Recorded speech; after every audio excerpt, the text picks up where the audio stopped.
Is Ohio State's blueprint replicable for Nebraska?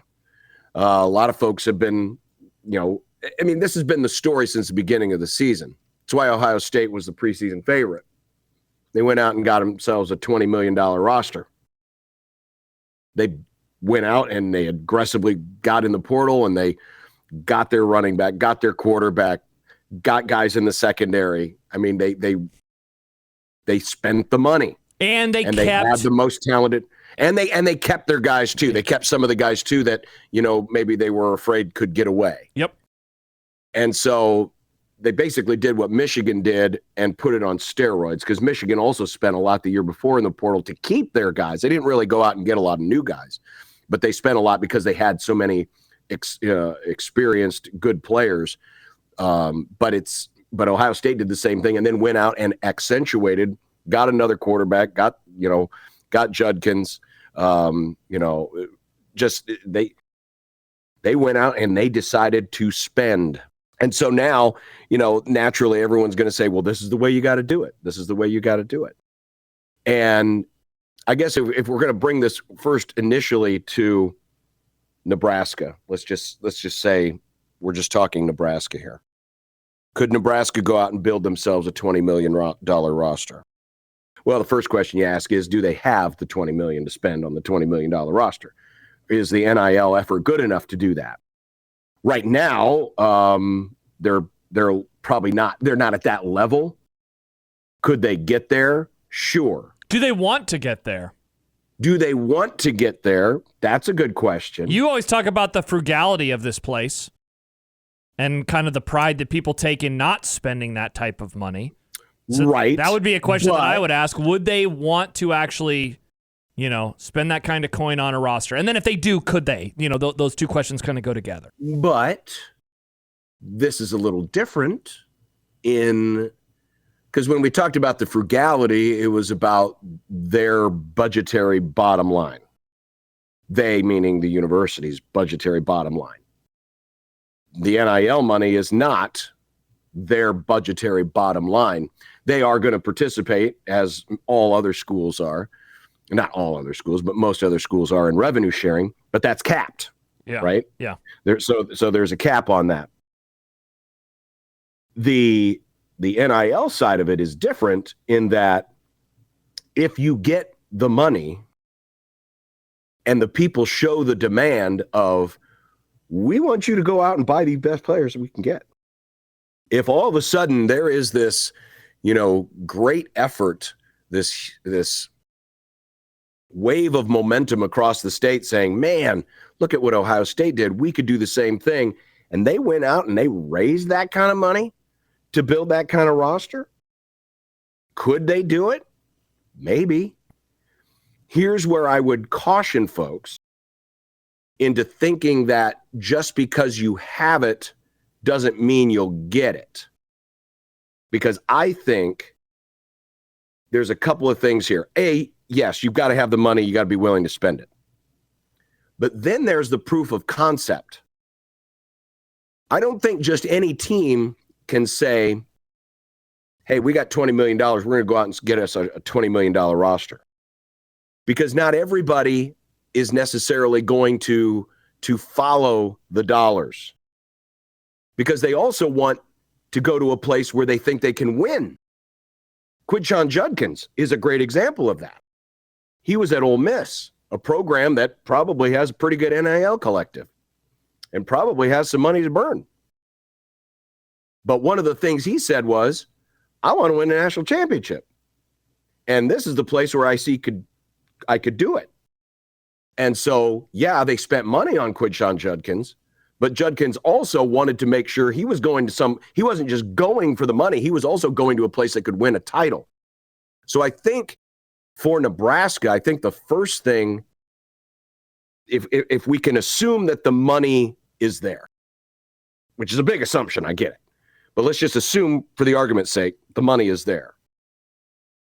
Yes, you could go out and try to spend it, but I don't know if you'll necessarily be able to go out and get the same caliber of players that Ohio State was able to, because Ohio State had the proof of concept. They were close. They were in the conversation, You see It was them putting and you them hear over about the. them It was putting them over the top. every year. Yes. So Putting Nebraska over the top is putting them over their win total. Yes. So I think it's twofold. Yes, the most important is the money and having it and being willing to spend it. That's the most important part.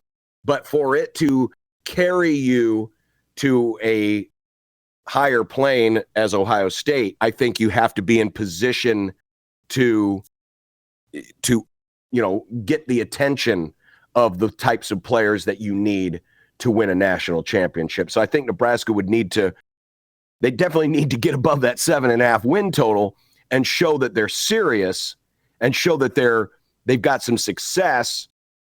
And then if you decide, all right, boom, we're going to kick into high gear, go out and build us a $20 million roster. Sure, it's possible. I'd be stunned if it happened. Kyle says frugality runs deep in Nebraska. The people, a.k.a. the donors of Nebraska, are also frugal, not just the school. And that's what I was alluding to with my previous comment with what you said, with what you have said over the years about people in this state. And I think Zach hits on something in his email where he says Nebraska refuses to outbid other teams with their NIL to build a championship-level roster. Nebraska lets a mid-level Kentucky outbid them for what would be a starting left tackle when they desperately needed left tackle out of the portal. Nebraska will continue to get the results that they get because they are not willing to match other programs where it just means more, but Nebraska media will continue to be apologists for 1890, not saying you, but Nebraska media in general. I definitely don't think that they'll do it. I don't know, I've kind of come to that realization, it's hit me in my face a variety of times over the last decade plus, but when I hear people talk about spending money in college football today, I don't think that Nebraska would be willing to do that. Even if they were a 10-win team on a regular basis, I don't think that they'd be willing to spend $20 million on a roster. Because they've never been willing to money whip a coach. I don't know why they'd be willing to do that with roster of they players. did spend a lot they ponied up big for Matt Rule. I mean, eventually they will, but right now they're not paying a whole lot for him because Carolina's covering a lot of the expenses. By the time that they're ponying up, well, sure, but contracts are going to be a little higher, and they'll be getting probably a better deal on him. Right, but again, this isn't coming from the university's bottom line. This is, and so let's go to the point about the donors. Are you suggesting that people are withholding donations because they don't want to donate because they're frugal? Yeah, I mean, you said that about people in the state forever. But I'm talking about donations because Nebraska has had donations in the past. They've donated to build facilities and other things of that nature. This isn't so. The real question about frugality really comes down to a spending side versus the earning side, right?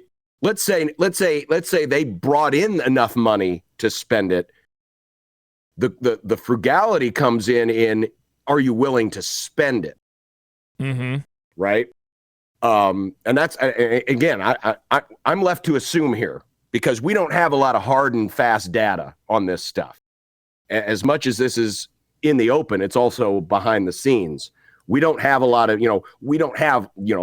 affirmative data that says this collective makes this much and this collective makes this much because it's all up in the air and, it's used as, leverage. Some people use it as leverage. Sometimes they want you to know how much they have. Sometimes they don't. So we really don't know those answers. So are we suggesting that if Nebraska had the money in the kitty, that they would not go out and buy a $20 million roster? Correct. I don't think they would. Do you? Even if the donors demand it? Well, I mean, I guess if they're demanding it, then they're the ones that are spending the money. Because they're the ones that are donating, because the reason why you donate is because, hey, we want this to go to this. Yeah, I guess make that happen. We've just never seen it here. We've never seen it here before. And, they have been so bad for so long that I guess in a way it is kind of hard to ask that question for sure because they haven't really been given the reason. But we haven't seen it around here. We have not seen this place willing to spend that kind of money. And you could say, like in the old days, coaching contracts they always are going to be from donors to some degree, right? They've never been willing to spend that kind of money with coaches. I'd be surprised if they were willing to spend that kind of money with players.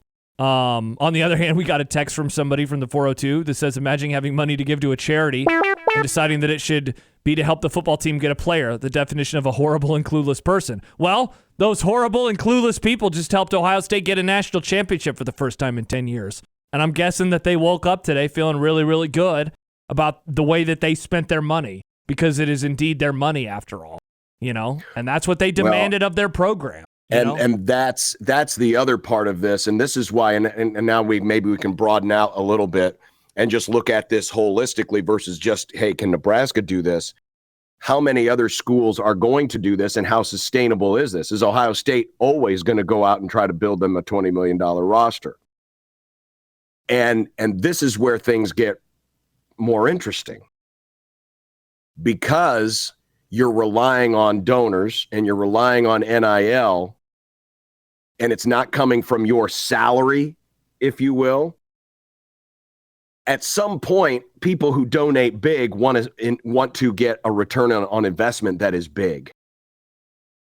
And yes, is a national title big? Absolutely it is. But it's not money, right?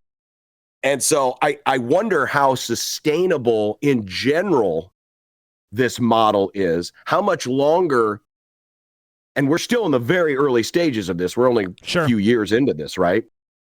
So and now we're going to have we're also going to have schools paying their players directly, and so that's also going to we're going to have revenue sharing. And how's that going to change? Because how many times now, and we've talked about this before when it comes to the donor fatigue. Oh, we need a new stadium. Donor, got to go to the donors. Oh, we need a new, we need to buy out the women's basketball coach. Go to the donors, et cetera, et cetera. Oh, and now, by the way, we need you to donate to our collective. And at some point, the donors are going to say, man, I'm tapped out. Which way do you want me to go? Do you want me to donate to the brick and mortar, or do you want me to donate to the player? And so I don't know how sustainable it is to continue to go back, especially now that we're going to have revenue sharing, because now some people are like, well, wait a minute, aren't you guys now paying these guys? Why do you need my money? Aren't you paying these guys now? John, you kind of hit on something. I want to read this other tweet from Kyle. He says, donating to put your name on a building and donating to buy a kid for 2 seasons is quite different. There is something about donating to a program and your name ending up on a building. The Hawks championship facility. In theory, that is there forever. Now, they'll probably tear it down at some point and they'll put another one there. But in theory, that is your name that is there. It's why people donate to libraries or to museums. They love, hey, let's go to the John Bishop wing of the museum. That is it's like buying a great meal over, I'm trying to think of something, like what is the comparable thing that you could buy for your home that you're like, look, I can look at this thing. I have a fire pit. I can use the fire pit on a daily basis during the fall. It's great. It's there for me always. A great meal, as great as it is, eventually it's going to turn into poop. Eventually it will disappear, and you're just going to have the memories and the flavors and like, oh, that was a great time. But the food itself is going to be in and out of your body within a few days. Going back to the frugality component, I don't think that is ever going to go away around here. But there is also why would I want to do that, though, when they're going to be in and out within a couple of years? They're not going to be here forever. All I'm going to have are memories. But for some, it's why did people spend $5,000 to go to the game last night? Because they wanted a memory. They wanted, poor Notre Dame fans spent $5,000 and watched their team lose. Ohio State fans, though, they say this morning that's the best $5,000 I've ever spent. Just like other Ohio State fans are saying collectively, that's the best $20 million that we ever spent. But not everybody thinks that way. Not everybody thinks about spending money in the fleeting, that was the greatest meal that I've ever had. Others would say, you spent $150 on a steak dinner? Dude, you could go to Outback and get, one just as good for $30. It might not be true, but that's how people view things. I don't think there's any question that champions of the future will have big money in their rosters. But is this now something where, okay, Ohio State set the bar and then the next team has to raise it in this, and so it's an escalating thing? I don't know if that's going to happen. Because I'm not sure how sustainable it is, how feasible it is, but also because the rapidly changing climate of the sport and of the rules and of the governance, we don't know where things are going to be another year or two down the road. Yeah, let alone 10. Yeah. So I would say I would push back right now at folks saying, well, Ohio State's shown you the blueprint. I mean, honestly, the blueprint hasn't really changed much. The blueprint's always been go out and get the best players. Sure. Right? And that's what Ohio State did. The acquisition is just a little different now than it used to be. It's in the acquisition of how you do it. And I don't know. I can't sit here today and say, well, this means that next year's champ's going to have a $21 million roster.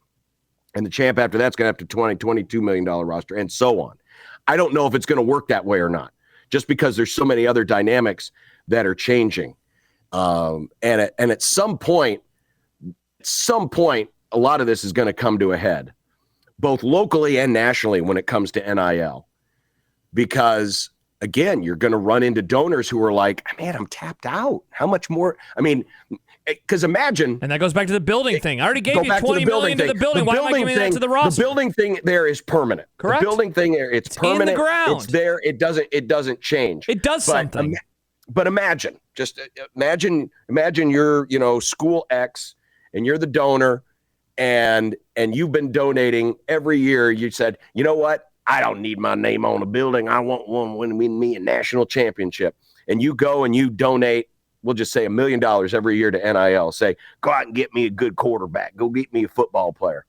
And they do. They use your money. They go get a good football player, but your team doesn't win. Next year, that's all right. We'll do it again. Here's my $1 million. Go get me another football player. Year happens. They don't win.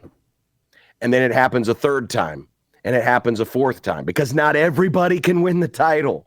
Only one team can.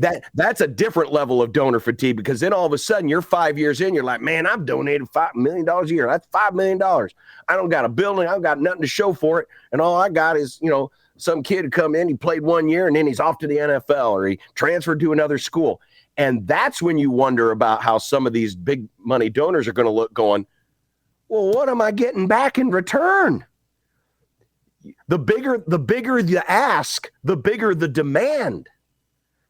And if everyone's asking big and everyone who's being asked is demanding big, when only one at the end of the day can win, only one of those teams and one of those donors can be happy. Mm-hmm. And that's a whole different level than, well, I might have donated $5 million to this building. I got my name on it, and I know my team's not winning, but at least when I drive by campus every day, I can look up and say, there's my name on that building. Well, so that's why I caution folks thinking that this is the blueprint, because it's too early to tell. Well, and even if it is, all right, how many teams are going to be willing to do it, Right. Bama, Georgia, Ohio State, I can think of a few others. Let's see if, Oregon is certainly willing to spend the money because they have a benefactor. How many others are? One of the things that I think about with this discussion, John, is the early part of NIL, when the collectives came on board that were so caught off guard, and it's like, yeah, but what are people who donate to the collectives getting out of it? And the answer is always, it is pay for play. They, unlike though professional sports, where the owner of the Kansas City Chiefs, what does he get? He pays them, and they deliver something that he also then gets back, and that is ticket revenue or television revenue. But in college, it's different. If you're a donor, again, what do you get? Maybe you get access. It's all ego. It is all ego. You get access maybe to some better seats. Maybe you get a chance to talk to Matt Rule. You have a little inside information. But what you are really paying for, and only one school gets the ultimate of this, but what you are paying for is memories. You are paying for the opportunity to hoist a trophy or to beat your rival. But only one team can hoist the ultimate trophy. And so, again, Ohio State fans who donated to that $12 million fund, they got to wake up today and say, that was 100% worth it because my team just won a national championship. But if you're a Nebraska fan who's been, putting up a lot of money over the last decade, what have you got? Nothing. No wins of note. 1 or 2 winning seasons, I guess now that we go back a decade, 2 winning seasons. Not a whole lot of good memories, though. It's a lot of depressing-ass football. And so that's why, like, when Matt says, I think a lot of Nebraskans can't afford to give for NIL. I'm a season ticket holder for a long time in crappy South Stadium. I've been donating money for 17 years, and it's not won or improved the stadium. Some like Matt are saying, wait, you're asking more of me? I've been giving season ticket money for years. I've been donating for my seat license for years, and you still suck, and the stadium still sucks. What else do you want from me? Yeah. Moral of the story is this. It's a lot cheaper to be a pro sports fan, isn't it? It really is. Unless you have a cheap-ass owner that's going to hire Brian Schottenheimer for some reason. Congrats on Brian Schottenheimer. No, Nick, not congrats. Well, you know what? Maybe Jared Jones needs to go to the Dallas Cowboys NIL and go to his donors and go buy him a really good coach. Oh, wait, it doesn't work. Do you want that McCarthy way. back? I'd rather have McCarthy than Brian Schottenheimer.